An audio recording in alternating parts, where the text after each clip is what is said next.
गांव में बलराम और छाया नामक पति पत्नी एक छोटे घर में रहते थे। बलराम उसी गांव में गोली सोडा बेच के उससे आए हुए पैसों से अपना परिवार चलाता था। हर रोज की तरह एक दिन बलराम सोडा बेचने निकलता है।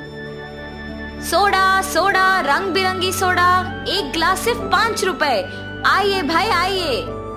ऐसे सोडा को बेचता है जब उसका बचपन का दोस्त सोडा पीने इसके दुकान आता है। बलराम, क्या मैं तुम्हें याद हूँ? मैं तुम्हारा बचपन का दोस्त हूँ। अरे हाँ वरुण, कैसे हो तुम? मैं ठीक हूँ, तुम कैसे हो? मैं भी ठीक हूँ। क्या कर रहे हो तुम अब? मैंने अपने बल पर एक साड़ियों का दुकान शुरू किया है। और तुम क्या तब से ये गोली सोडा ही बेच रहे हो? हाँ वरुण, इसमें क्या दिक्कत है? दिक्कत तुम्हें अभी नहीं नजर आएगा बलराम। फिलहाल तो ये सोडा बेचना ठीक ही है, लेकिन आने वाला कल का क्या? अब सब कुछ बदल गया है बलराम। कुछ ही दिनों में लोग सोडा खरीदना बंद कर देंगे। तब तक तुम्हें कुछ और व्यापार शुरू कर लेना चाहिए, कुछ ऐसा जो गांव में पहले से नहीं है। नया व्यापार तो शुरू कर सकते हैं, लेकिन उसके लिए निवेश के पैसे कहाँ से मिलेंगे? अरे उसमें क्या, अपने कोई जान पहचान आदमी से थोड़े पैसे उधार लो, लाभ आने के बाद उन्हें उनके पैसे लौटा दो, हो गया। हाँ ये भी ठीक लग रहा है वरुण। ठीक है बलराम, मैं चलता हूँ। ऐसे कह के वरुण वहाँ से चला जाता है। बलराम वो पूरा दिन अपने दोस्त के कहे बातों के बारे में सोचते रहता है। मेरे दोस्त ने जो कहा वो ठीक ही कहा। अगर मैं भी उसकी तरह नया दुकान पहले ही शुरू कर देता तो आज का दिन ही अलग होता। ऐसे सोचते हुए अपने आप को अपनी पत्नी के साथ एक बड़े बंगले में रहते हुए कल्पित करता है। मुझे मेरे सपने को सच बनाना होगा। मुझे तुरंत ये बात मेरी पत्नी को कहना चाहिए और फिर जल्दी से दुकान भी शुरू कर देना चाहिए। छाया, छाया जी, आ रही हूँ। छाया, तुमसे एक बात कहनी थी। हाँ जी, बोलिए ना। मेरे जान पहचान के कुछ लोगों से कुछ पैसे उधार लूंगा और अपने ही गांव में एक दुकान स्थापित करने की सोच रहा हूँ। बहुत सालों से करते हुए व्यापार को छोड़ के अचानक नया व्यापार क्यों जी? और अगर उसमें नुकसान हुआ तो हम लोगों को ही तो सहना होगा। तुम ऐसे क्यों सोच रहे हो? अगर लाभ आया तो ये सोचो हम कितने अच्छे स्थान में रहेंगे। ऐसे कह के अपने एक दोस्त से निवेश के लिए कुछ पैसे ले आता है। पैसे तो ले आया हूँ, अब मुझे कौन सा व्यापार करना है? कौन सा दुकान गांव में पहले से ही नहीं है? ऐसे सोचता है। हाँ, मिठाई का दुकान नहीं है गांव में। मेरे पास के पैसों के साथ मुझे एक मिठाई का दुकान शुरू करना चाहिए। ये फैसला करके लाए हुए सारे पैसों से एक मिठाई का दुकान शुरू करता है। उस गांव में पहली बार एक मिठाई का दुकान शुरू करने पर सारे लोग वहां आके मिठाई खरीदते हैं। उससे बलराम का व्यापार अच्छा चलने लगता है। एक दिन बलराम की दुकान में एक पहचान का आदमी आता है। अरे बलराम, कैसे हो तुम? मैं ठीक हूँ, तुम कैसे हो? मैं ठीक हूँ। मुझे 2 केजी लड्डू चाहिए, लेकिन अब मेरे पास पैसे नहीं हैं। कल दे दूंगा। अरे इसमें क्या है, जरूर, मैं तुम्हें बहुत दिनों से जानता हूँ ना। कल दे दो पैसे मुझे। ये लो मिठाई लेके जाओ। ऐसे ही 1-2 को नहीं बल्कि उसके पहचान के बहुत लोगों को ऐसे ही मिठाई तुरंत देके पैसे कल देने कहता था। लेकिन कुछ ही दिनों में जिन लोगों को उधार देता है वो पैसे नहीं देते हैं। उनके घर जाके पूछने पर भी वो मना कर देते हैं। इससे बलराम के व्यापार में नुकसान आता है और दुकान को बंद करना पड़ता है। दुकान के बंद होने पर बलराम बहुत दुखी होता है। कुछ काम नहीं करता है और घर पे ही रहता है। लेकिन कुछ दिन बाद जिन लोगों से उसने व्यापार शुरू करने के लिए पैसे लिए, वो उसके घर जाके पैसे मांगते हैं। इससे उसे पता नहीं चलता है कि वो क्या करे। क्यों दुखी है जी? आपके दुखी होने से कुछ नहीं बदलेगा। जो हो गया सो हो गया। ऐसे सोचिए कि भले के लिए ही हुआ है। बाकी लोगों के बातों पे ज्यादा ध्यान मत दीजिए और हमेशा की तरह अपना व्यापार कीजिए। ऐसे ही हम निवेश के पैसे उनको लौटा पाएंगे। मुझे अपने दोस्त की बातें बिना सोचे समझे नहीं मानना था, इसीलिए इतना नुकसान हुआ जो मुझे अब सहना पड़ रहा है। कम से कम अब से तुमने जैसे कहा वैसे ही करूंगा। ध्यान से अपना व्यापार करूंगा। ऐसे अपने किए हुए गलती का एहसास होता है बलराम को और वो हमेशा की तरह गोली सोडा का व्यापार करने लगता है। ऐसे सोडा बेच के पैसे जमा करके उधार के पैसे चुका देता है। तब से बलराम किसी और के बातों को नहीं सुनता था। दिन में सपने नहीं देख के अपना काम ढंग से करने लगा और खुशी से वो और उसकी पत्नी जीने लगे। तो इस कहानी का नैतिक क्या है? किसी और के जीवन को अपने से तुलना अच्छी नहीं है। उससे सिर्फ दुख ही मिलता है। जितना है उतने में खुश रहना सीखो। विष्णुपुर नामक एक गांव में वीरेश और गृहन नामक दो अच्छे दोस्त अपने परिवार के साथ रहते थे। दोनों बचपन से बहुत अच्छे दोस्त होने के नाते उनके दोस्ती के भरोसे पे एक लस्सी का व्यापार शुरू करके उसे चलाते हैं। हर रोज वीरेश और गृहन दोनों साथ में उनके लस्सी के दुकान को जाते थे और आते ही दुकान को साफ करके भगवान की पूजा करके लस्सी बनाना शुरू कर देते थे। इनके लस्सी के तैयारी के लिए हर रोज शाम को लीलावती नामक एक बूढ़ी औरत इन्हें दही देने दुकान आया करती थी। और बेटा, व्यापार कैसे चल रहा है? बहुत अच्छा चल रहा है दादी। आपकी इतनी उम्र आने के बाद भी इतना काम करने की क्या जरूरत है दादी? मेरी तो सिर्फ उम्र बढ़ रही है बेटा, शरीर का ताकत तो अब भी जवान है। ऐसे ही दही देने आके उनके साथ थोड़ा बातचीत करके हंस के चली जाती थी। गृहन और वीरेश को भी उनके बारे में अच्छे विचार थे।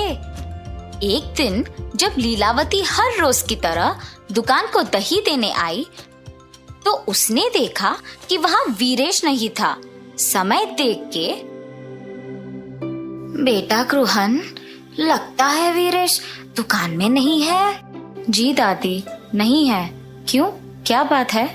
इस वीरेश के साथ काम करके क्या ही कमा लोगे तुम? मैं जब भी देखती हूँ सिर्फ तुम सारे काम करते हो और वो वीरेश तो सिर्फ तुम्हें लस्सी के मटके देते रहता है। ज्यादा काम करने वाले को ही ज्यादा लाभ मिलना चाहिए। ये बात मैं तुम्हें बहुत दिनों से बताने की सोच रही थी। नहीं दादी, आपको जरूर कुछ गलतफहमी हो गई है। मुझे तो वीरेश ने ही लस्सी बनाना सिखाया। उसके काम ना करने का सवाल ही नहीं उठता। आप दुकान आते तो हैं पर 10 मिनट से ज्यादा कभी नहीं रहती है, इसीलिए आप वीरेश के वास्तविकता से अनजान हैं। ठीक है, तुम्हारी मर्जी बेटा। मुझे जो कहना था मैंने कह दिया। चलो अब मैं निकलती हूँ। और जाते वक्त मन ही मन पछताती है कि उसे ये सब गृहन से कहना ही नहीं था। अगले दिन जब दही देने वापस उनके दुकान जाती है तो गृहन के ना होने का मौका देख वीरेश को भी वही बताती है जो पिछले दिन गृहन को बताया था। गृहन उसकी बातों की विश्वास करता है मगर नजरअंदाज कर देता है और यही कहता है कि शायद उसने गृहन को सही तरह से नहीं समझा होगा। लेकिन वीरेश लीलावती के बातों से प्रभावित होकर गृहन पे उसके विचार बदल देता है। अब ये दोनों तो अलग दुकान खोलेंगे और मुझे ज्यादा दही बेचने को मिलेगा। वीरेश लीलावती के कहे बातों को जाके अपनी पत्नी को बताता है। आप कुछ मत सोचिए, मेरी बात सुनकर एक और लस्सी का दुकान खोल दीजिए बस। पर गृहन को क्या बोलूं? यही बोलिए कि जीवन में आगे बढ़ने के लिए ना अलग अलग व्यापार करना बहुत जरूरी है। पत्नी के प्रेरित करने पर वीरेश गृहन को एक नई लस्सी की दुकान खोलने की बात कह देता है और निवेश के पैसे गृहन से वापस ले लेता है। वीरेश के काम में और निर्णय में रुकावट ना बने, इसीलिए गृहन उसे कुछ नहीं कह पाता और वीरेश के दूर होने पर बहुत दुख होता है।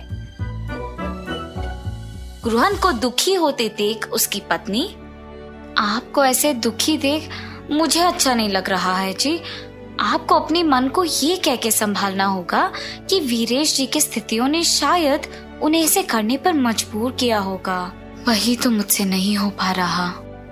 और ऐसे अशांत मन से आप क्या ही व्यापार चलाएंगे। ठीक है, एक काम कीजिए, हमारे गांव में मेरे चाचा राधे नामक एक लस्सी दुकान चलाते हैं जो बहुत ही प्रसिद्ध है।